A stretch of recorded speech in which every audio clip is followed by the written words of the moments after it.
اللہ تعالیٰ نے ہمیں جن باتوں کا حکم دیا ہے وہ دو قسم کی ہیں. ایک وہ ہیں جو ہمارے جسم سے انجام پاتی ہیں، جیسے ظاہری جسم سے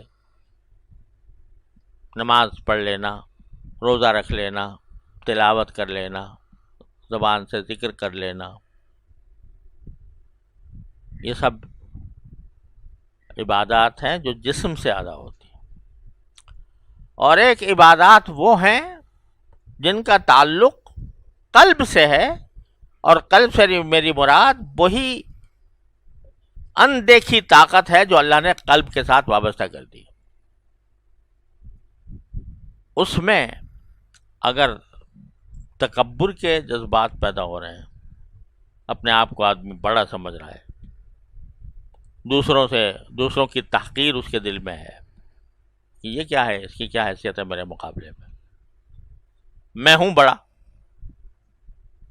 تو یہ اخلاق ذمیمہ ہے. یہ تکبر حرام ہے، تکبر حرام ہے. اسی طرح حرام جیسے شراب پینا حرام، جیسے زنا کرنا حرام، اسی طرح تکبر کرنا بھی حرام ہے، اور بہت سے گناہوں کا منبع ہے، سرچشمہ ہے. تو اگر خلق مستقیم ہے جو مانگا جا رہا ہے اس حدیث میں، اس دعا میں، اگر خلق مستقیم ہے تو اس خلق میں تکبر نہیں ہوگا، اس کے بجائے تواضع ہوگی. آدمی کو ہر وقت اپنی حقیقت پر نظر رہے گی. یہ جو آنا والا غیری کے نعرے لگاتا ہے بندہ، اپنے کو انانیت ہوتی ہے، اپنے آپ کو بڑا سمجھتا ہے، ساری دنیا کو اپنے مقابلے میں بیوقوف سمجھتا ہے، یا دوسرے کو حقیر سمجھتا ہے. یہ بڑائی جو دل میں آ رہی ہوتی ہے، یہ بڑائی انسان کو بیمار کر ڈالتی ہے، اس سے بے شمار بیماریاں پیدا ہوتی ہیں. اگر اس کو اپنی حقیقت پر نظر پڑے کہ میں کیا ہوں بھائی، کہاں سے پیدا ہوا تھا، میری اصل کیا تھی،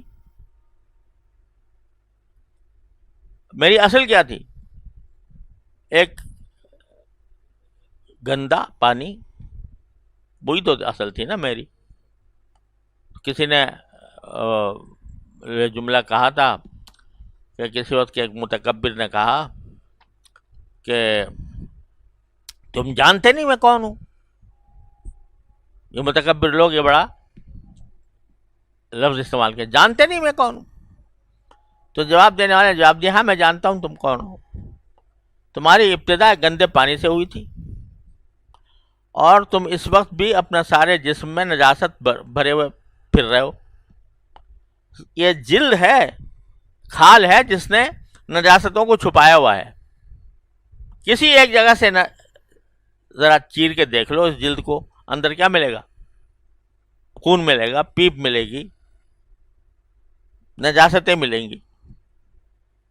تو ابتدا تو تمہاری ہوئی تھی ایک گندے پانی سے، اور اس وقت بھی جب تم یہ کہہ رہے ہو میں کون ہوں، مجھے جانتے نہیں میں کون ہوں، اس وقت بھی آپ کے سارے سارا جسم نجاست سے بھرا ہوا ہے.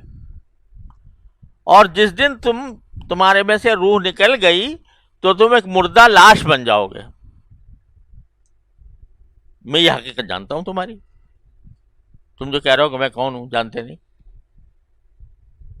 آپ ادھر سوچو کہ جب انسان مر جاتا ہے تو مرنے کے بعد گھر والے بھی اس کا نام لے کر نہیں پکارتے، کہتے میت کو لے آؤ، میت کو نہلا لو، میت کو گھر سے اسپتال سے گھر لے آؤ، میت کو اٹھا لو، میت کو لے جا کے قبرستان لے جاؤ، میت کو دفن کر دو. نام ہی ختم ہو گیا. اس وقت کوئی بیٹا یہ نہیں کہتا باپ کو، میرے ابا کو یہ کر دو، کوئی بیوی یہ نہیں کہتی میرے شوہر کو یہ کر دو، میت کو یہ کرو، میت کو یہ کرو. نام ہی بدل گیا مرتے ہی.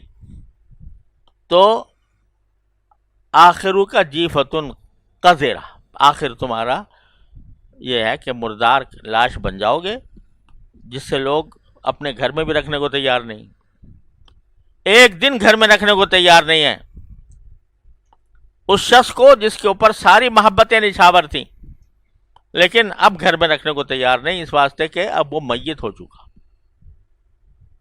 آخر یہ ہے، جب بندے کو اپنی یہ تین انجام سامنے نہیں ہوتے، اپنی اصل سامنے نہیں ہوتی، اپنی موجودہ حالت سامنے نہیں ہوتی، اور اپنی انتہا سامنے نہیں ہوتی، تو تکبر پیدا ہوتا ہے۔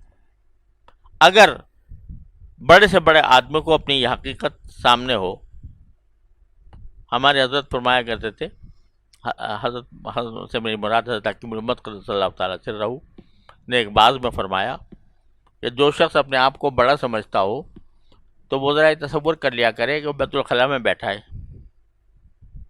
کیا حال ہو رہا ہے اس کا بیت الخلاء میں، اس کی حیات کیسی بنی ہوئی ہے، اور اس کے جسم سے کیا نکل رہا ہے۔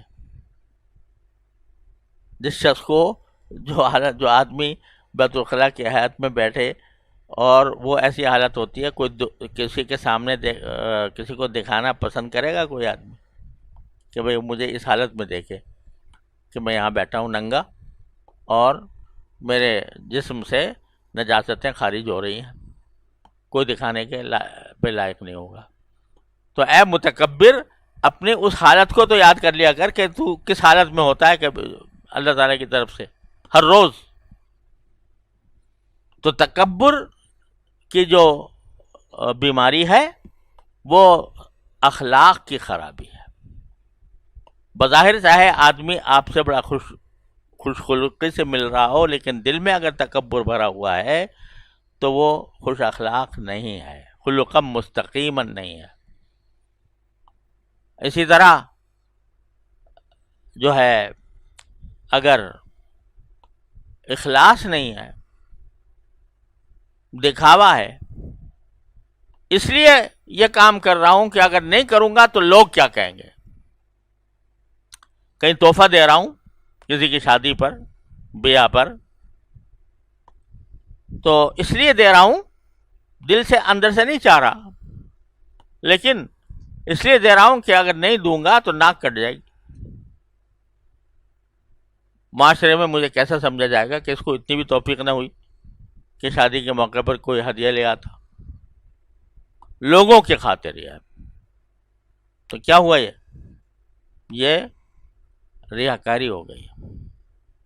اب یہ خلق جو پیدا ہوا کہ لوگوں کو یہ دکھاؤں اور لوگوں کی تعریف حاصل کروں، لوگوں کی مذمت سے بچوں، یہ خلقاً مستقیماً نہیں ہے، یہ اخلاق سیدھے اخلاق نہیں ہے، یہ گندے اخلاق۔ تو یہ جو تصوف ہے سارا اور طریقت، وہ ان اخلاق کو مستقیم بنانے کے لیے ہوتی ہے، کیونکہ بسا اوقات اپنی بیماری کا آدمی کو خود پتہ نہیں ہوتا۔ وہ بیماری اچھی ہے جس میں بیمار کو پتہ ہو کہ میں بیمار ہوں، تو کم از کم کسی طبیب کی طرف رخ کر لے گا، اس سے کوئی علاج کروا لے گا۔ لیکن آدمی بیمار ہو اور سمجھے ہی نہیں کہ میں بیمار ہوں، تو وہ خطرناک چیز ہے۔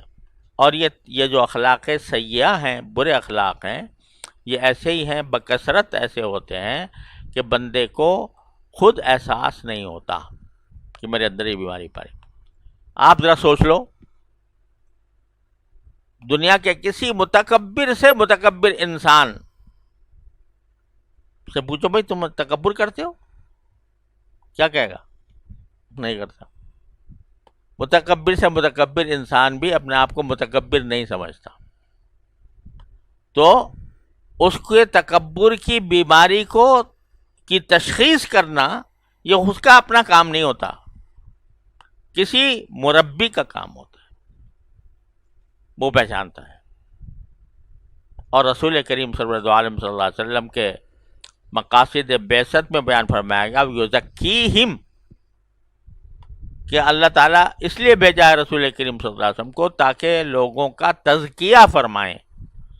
تزکیہ کے معنی یہی ہے پاک صاف کریں ان بری خصلتوں سے اور ان برے اوصاف سے۔ اس لیے آپ نے صحابہ کرام کی اسی طرح تربیت فرمائی، اور اس تربیت کے نتیجے میں صحابہ کرام مجلہ مصفہ ہو کر نکلے، تو وہ سلسلہ پھر آگے بھی جاری رہا۔ صحابہ نے تابعین کا تزکیہ کیا، تابعین نے تابعین کا کیا، اور پھر آخر تک ہمارے زمانے تک چلا آ رہا ہے۔